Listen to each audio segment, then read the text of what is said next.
On this week's episode of the Social Update, Instagram's gonna need your birthday if you want to keep using the app.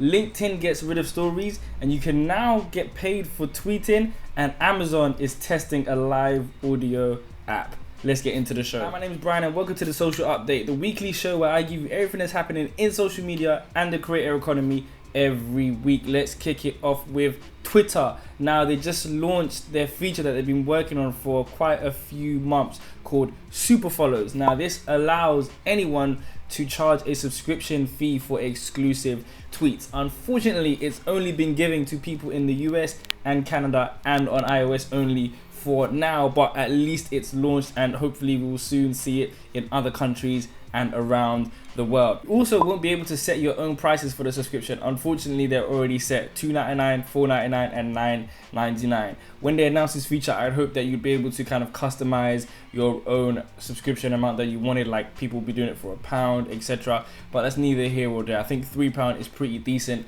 for following someone that you really like and getting extra education, or even just building an extra community behind safe walls on Twitter, because we all know Twitter can be a very toxic place, right? Whether you block, mute, or whatever you do, right, someone's gonna come along and try and talk some trash to you. But I think this is really good. This is Twitter's first feature that allows its users to get paid.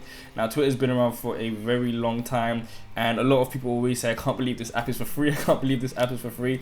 Well, now some people will be able to charge, and I think this is a really good way for people to make, and creators to make money on Twitter, because essentially we're just posting for free, right?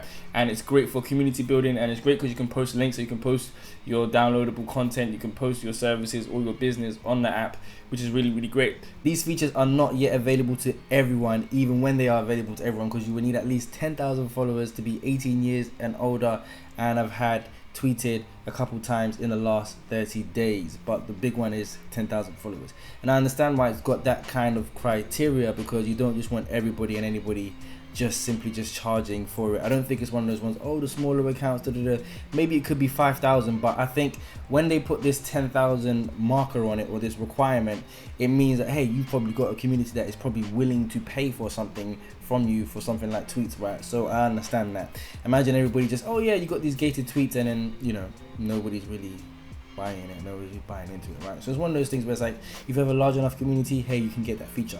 So I understand that for Twitter, in terms, you know, in relation to like Instagram stories where you need a 10k just for a swipe up, like it's becoming less special now.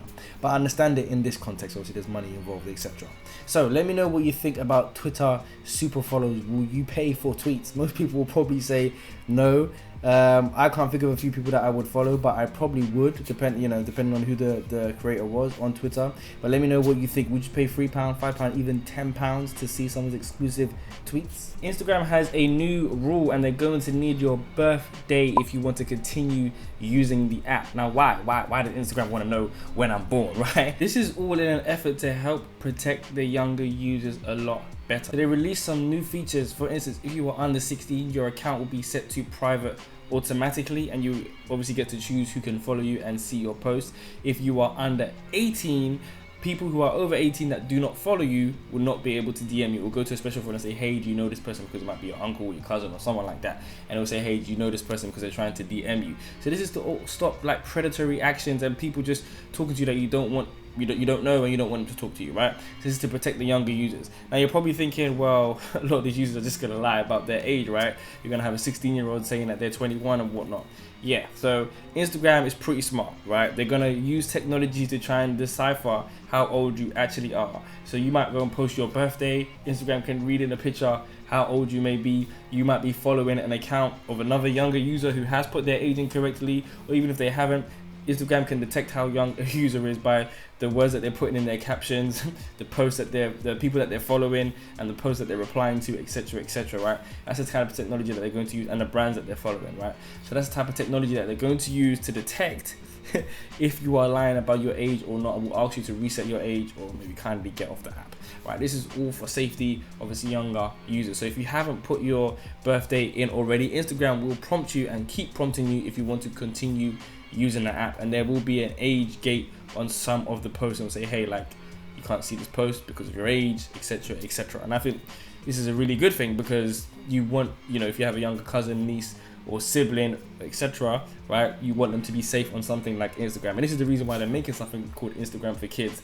And I know that people are opposed to it, but there is already a YouTube for kids, so I don't see why they can't be an Instagram for kids, which is particularly for parents, just like YouTube Kids is for parents, right? You get to be able to manage your what your kids are intaking much more easier. So LinkedIn is getting rid of stories. Last month, Twitter got rid of their version of stories called Fleets, and now it's LinkedIn's turn.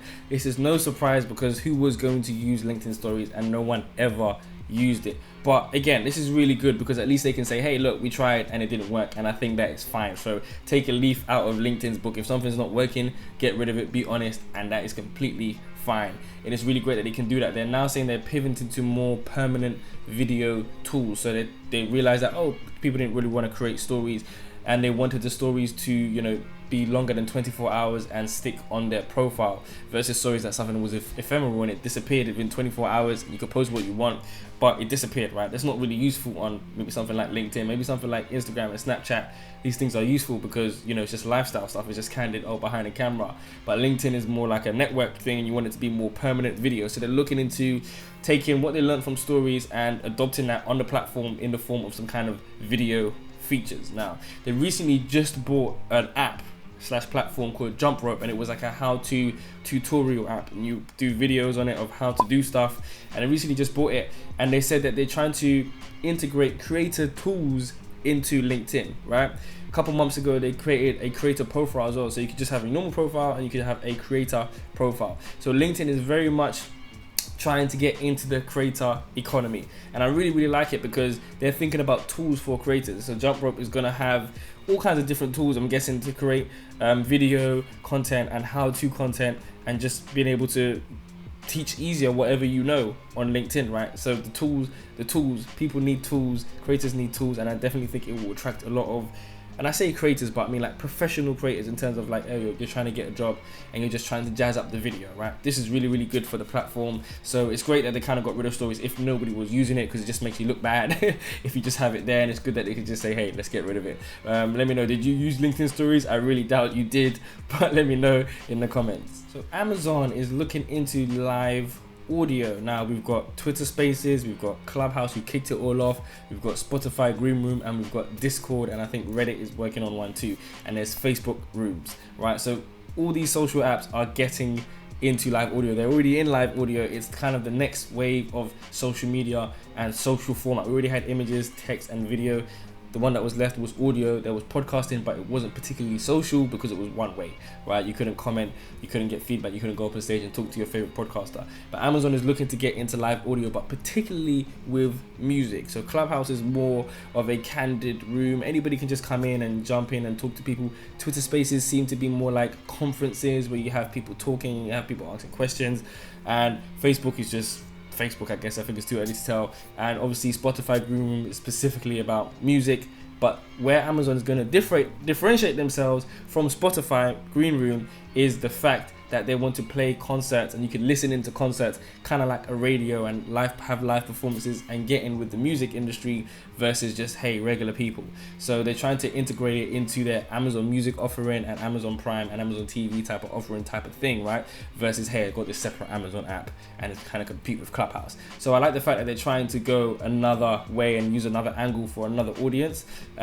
Really interesting stuff, because again, Amazon is kind of something that you wouldn't suspect to be getting into something social, even though they own Twitch, right? So Amazon currently own Twitch, and I guess, so they do own some social apps, but it's not really, Twitch isn't really associated with Amazon. When you think about Twitch, you think, oh, Amazon, right? It's really interesting that everyone is getting into social audio, even an app like Amazon trying to integrate it with Amazon Music. But let me know what you think about the new wave of social media with social audio down below in the comments. And don't forget to like and subscribe. Have you used social audio? Do you regularly go in rooms? Is this something you're very interested in, something that you're very interested in hosting and doing or fitting into your social media strategy? Let me know down in the comments. Now that is it for this week's updates. If you made it this far, please like and subscribe down below, and I will see you next week. You've officially been updated.